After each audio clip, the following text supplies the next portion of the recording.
Fala pra mim, meu amor, em alguma vez na sua vida você sentiu algum tipo de medo ou ansiedade? Todos nós na fase adulta sentimos, na verdade. Aliás, o tempo todo eu sinto medo, sinto ansiedade. O medo é algo que nos trava. Muitas vezes estamos passando por um certo desafio ou alguma situação desconfortável que, se dessemos um passo adiante e deixássemos alguma situação para trás, nós nos livraríamos disso. Mas a zona de conforto, embora não seja confortável e muitas vezes nos causa muita dor, acaba nos prendendo por medo. Interessante algo que eu li a respeito do medo, que diz o seguinte: por vezes chamamos nossos medos por outros nomes. Dizemos que estamos cansados e doentes, zangados, realistas. Alegamos conhecer nossos limites. Verificar de que temos medos pode desvendar o código de muitos comportamentos e convicções autodestrutivos. Uma vez tenhamos experimentado a transformação de um medo, sentimos dificuldade em tornar a senti-lo. Assim, como se tivéssemos nos afastado suficientemente do fogo para constatar que os edifícios em chamas nada mais são do que uma parte de um cenário, ou que o mágico está produzindo fumaça por trás das cortinas. Medo, isso se torna evidente, é um efeito especial de nossa consciência. Encontraremos medo e preocupação pelo resto de nossas vidas, mas dispomos agora de um instrumento que faz toda a diferença. Bom, essa definição maravilhosa do medo está neste livro aqui, olha, A Conspiração Aquariana. É um livro maravilhoso, escrito na década de 80, que fala justamente sobre usarmos os dois hemisférios do cérebro, o hemisfério direito e o hemisfério esquerdo, em prol de nos tornar pessoas melhores, pessoas mais sábias, pessoas mais inteligentes, pessoas que produzem melhor, que aprendem e ensinam melhor também, porque não vale nada você ter uma gama de conhecimento e guardar para si e não transmitir aos outros.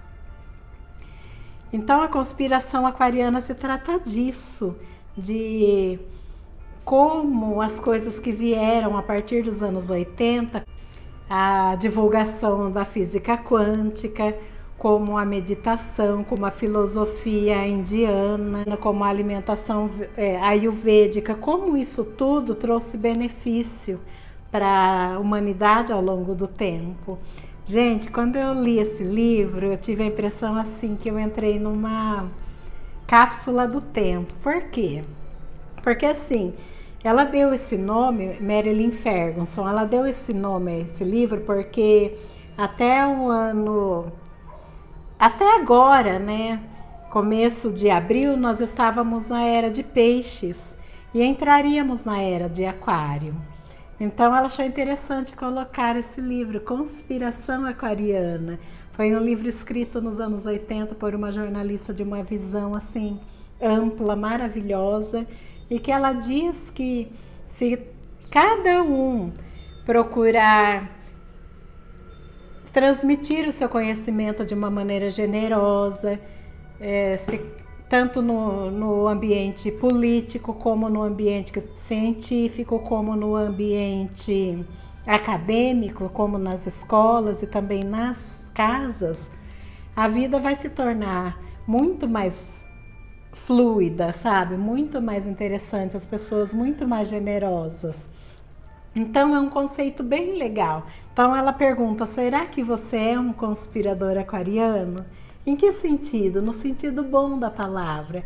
Será que você está contribuindo para que o seu ambiente, a sua casa, a sua família, o seu trabalho, enfim, a vida e a vida das pessoas seja prazerosa, que elas tenham um significado? Ela fala lá no começo dos anos 80, quando as pessoas estavam nessa onda de viver em comunidade, daí ali fala inclusive de algumas tribos, né, de pessoas ligadas aos índios, tal, que elas viviam, né, nas suas aldeias e ali abriam seus comércios, trocavam seus alimentos. E era legal isso, porque havia harmonia. Mas não tinha essa, por exemplo, de você invadir e querer tomar o que é dos outros, sabe? Era algo consensual e todo mundo tirava grande proveito disso. Achei bem legal porque esse livro aborda vários temas. Por exemplo, até os anos 60 acreditava-se que o cérebro de pessoas da raça negra, por exemplo, era muito inferior ao das raças arianas. Olha que coisa mais, né? Que os nossos pensamentos, o nosso raciocínio já não vem do cérebro, todo mundo sabe disso. E também assim, a gente costuma dizer que o cérebro é uma máquina, e não é, vai muito além disso. O nosso cérebro é uma coisa assim inexplicável, porque ele tem todo um sistema para se autorregenerar, para se manter jovem, se manter saudável. E muitas vezes, como é ignorado tudo isso, talvez por uma má alimentação, ou talvez por não se dormir o suficiente, ou por se envolver com muitas drogas e muito álcool, isso acaba prejudicando o funcionamento do sistema, que é perfeito. Então, assim, o livro abrange tudo isso. Então, eu queria deixar essa dica para vocês. Então, assim, é um livro difícil de se ler, ele é grosso e também os capítulos são muito grandes, profundos, tem capítulos com mais de 50 páginas. Então, não vou mentir para você, é um livro cansativo.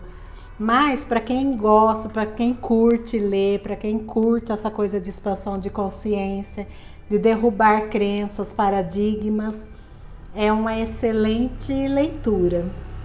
Eu me senti muito feliz com a leitura desse livro, porque assim, ao longo desses anos eu tenho procurado derrubar tantas crenças que já não cabiam em mim, sabe?